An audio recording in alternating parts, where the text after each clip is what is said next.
एक गांव की कहानी। एक बार एक छोटे से गांव में एक गरीब किसान रहता था। उसका नाम रामू था। वह दिन रात मेहनत करता, लेकिन उसके पास इतना धन नहीं था कि वह अपने परिवार की सही से देखभाल कर सके। एक दिन रामू ने खेत में काम करते हुए एक सोने की अंगूठी खोजी। अंगूठी बहुत ही चमकदार और खूबसूरत थी।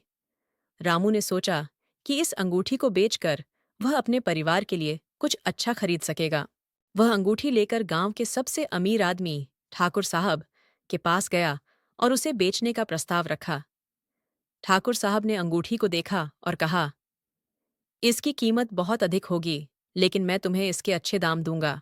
रामू खुश होकर अंगूठी देने लगा, लेकिन ठाकुर साहब ने अचानक कहा, तुम्हें इसके दाम देने के लिए मुझे तुम्हारे खेत की जमीन चाहिए। रामू दुविधा में पड़ गया। उसकी मेहनत की जमीन ही उसकी जीवन की संजीवनी थी, लेकिन उसने सोचा कि अंगूठी बेचने से उसे तुरंत फायदा होगा, जबकि जमीन का भविष्य अनिश्चित था। अंततः रामू ने ठाकुर साहब की बात मान ली और अंगूठी बेच दी।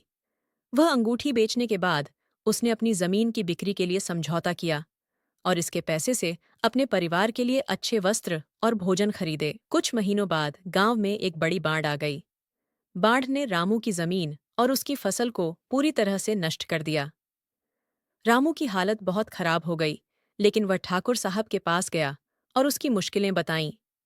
ठाकुर साहब ने उसकी कहानी सुनी और कहा, मैं तुम्हारी जमीन को फिर से खरीदने के लिए तैयार हूं, लेकिन इस बार तुम्हारे लिए एक खास शर्त है। ठाकुर साहब ने रामू से कहा कि वह अपनी अंगूठी के बिना वापस आ जाए, और उसने बिना शर्त उसकी जमीन वापस दे दी।